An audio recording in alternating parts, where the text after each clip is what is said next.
신명기 지루한 율법책이라는 오해. 당신을 놀라게 할 5가지 비밀. 낡은 율법책 그 이상의 이야기. 신명기를 떠올리면 많은 사람이 복잡하고 오래된 율법 조항이 가득한 다소 지루한 책을 생각합니다. 하지 말라는 명령과 딱딱한 규정들로 채워진 고대의 문서라고 여기기 쉽습니다. 하지만 만약 신명기가 단순한 율법책이 아니라 한 세대가 끝나고 새로운 시대가 시작되는 문턱에서 모세가 다음 세대를 향해 외친 마지막이자 가장 열정적인 설교라면 어떨까요? 이 책에는 낡은 통념을 깨뜨리고 오늘날 우리에게도 깊은 통찰을 주는 놀라운 비밀들이 숨겨져 있습니다. 1. 두 번째 율법이라는 이름에 숨겨진 진실. 첫 번째 비밀은 책의 이름 자체에 있습니다. 신명기라는 이름은 그리스어 역본인 듀테로노미온에서 유래했는데 그 뜻은 두 번째 율법입니다. 이름만 들으면 시내산에서 받은 율법을 단순히 반복하는 책처럼 보입니다. 하지만 이것은 오해입니다. 신명기는 법률 조문집이 아니라 광야에서 태어난 새로운 세대, 즉 부모 세대의 실패를 목격한 이들에게 모세가 토라, 즉 율법의 진정한 의미를 설명하고 하나님과의 언약에 신실할 것을 권면하는 열정적인 설교 시리즈입니다. 모세는 법조항을 나열하는 데 그치지 않고 왜 이 율법을 따라야 하는지, 그 정신은 무엇인지를 다음 세대의 눈높이에 맞춰 풀어주고 있습니다. 이 사실을 이해하는 것이 신명기 전체를 꿰뚫는 핵심 열쇠입니다. 2. 들으라는 단순한 듣기, 사랑하라는 단순한 감정이 아니다. 신명기의 심장부에는 유대교에서 가장 중요하게 여기는 기도문, 쉐마가 있습니다. 들으라, 이스라엘 우리 하나님은 유일한 여호와시니 너는 마음을 다하고 뜻을 다하고 힘을 다하여 내 하나님 여호와를 사랑하라. 여기서 들으라로 번역된 히브리어 쉐마는 귀로 소리를 듣는 행위 이상의 의미를 담고 있습니다.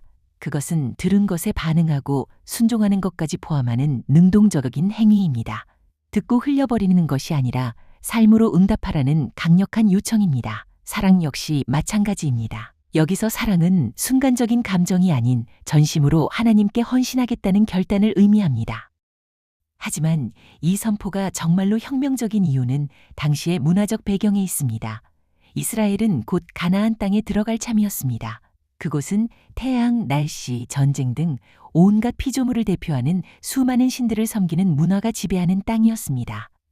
이런 세상 속에서 여호와는 한 분이시다라는 선언은 단순한 신학적 진술이 아니라 주변 문화에 맞서는 혁명적인 정체성의 외침이었습니다.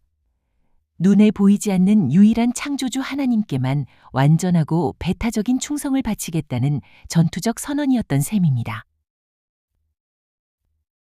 3. 고대 세계의 혁명적이었던 사회 정의법. 신명기의 놀라움은 여기서 그치지 않습니다. 신명기의 율법들이 당시 주변 민족들의 법과 비교했을 때 얼마나 진보적이고 혁명적이었는지를 알면 더욱 놀라게 됩니다. 가혹하고 계급적이었던 아시리아나 바빌론의 법과 달리 신명기는 이전에는 찾아볼 수 없던 높은 차원의 정의를 요구했습니다.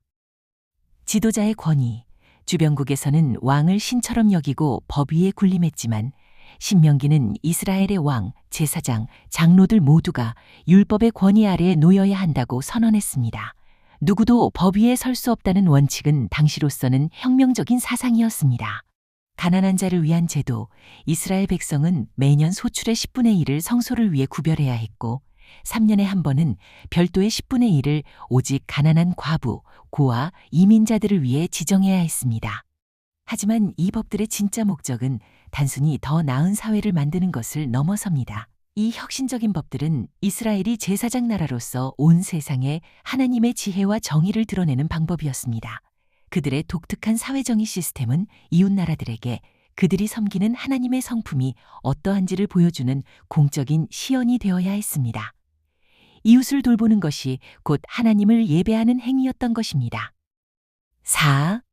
축복을 선포한 직후 실패를 예언하다. 신명기 후반부에서 모세는 이스라엘 백성 앞에 극적인 선택지를 제시합니다. 그는 내가 생명과 사망, 복과 저주를 내 앞에 두었다고 선포하며 순종을 통해 생명을 택하라고 강력하게 촉구합니다. 하지만 이야기는 여기서 더욱 충격적인 반전을 맞이합니다. 모세는 바로 그 뒤에 이렇게 말합니다. 내가 죽은 후 너희가 불순종하고 여호와께로부터 돌아서서 그 땅에서 쫓겨날 것을 나는 안다. 그는 백성들의 순종을 간곡히 요청한 뒤 곧바로 그들이 실패할 것임을 예언한 것입니다.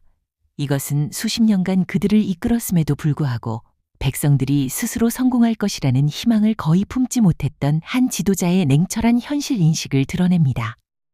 5. 진정한 해결책은 마음의 수술. 백성이 스스로의 힘으로는 율법을 지킬 수 없고 결국 실패할 것이라면 희망은 어디에 있을까요? 모세는 문제의 근원이 이스라엘의 고집스럽고 완악한 마음에 있다고 지적하는데, 이것은 성경이 에덴 동산에서의 반역 이래로 진단해온 인류의 보편적인 상태이기도 합니다. 이에 대한 해결책은 율법을 더 열심히 지키려는 노력이 아닙니다. 모세는 먼 미래에 하나님께서 직접 개입하실 것이라는 놀라운 약속을 선포합니다. 바로 하나님께서 그들의 마음에 할례를 베푸사 근본적으로 마음을 변화시켜 진심으로 하나님을 사랑하고 순종하게 만드실 것이라는 약속입니다.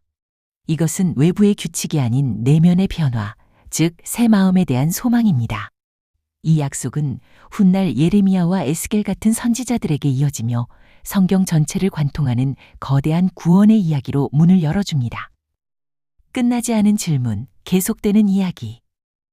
신명기는 모세의 죽음으로 막을 내리며 여러 중요한 질문들을 해결되지 않은 채로 남겨둡니다. 거룩하신 하나님은 어떻게 불순종한 백성과 화해하실 수 있을까? 하나님은 어떻게 당신의 백성에게 마음의 수술을 집도하시겠다는 약속을 이루실까? 이처럼 신명기는 스스로 이야기를 완결짓지 않습니다. 대신 독자로 하여금 해답을 찾아 성경의 다음 장을 계속해서 넘기도록 초대합니다. 신명기는 단순한 율법책이 아니라 하나님의 위대한 이야기의 서막을 열고 우리에게 끝나지 않은 질문을 던지는 책입니다. 이 오래된 책이 던지는 질문은 오늘 우리에게 무엇을 묻고 있는 걸까요?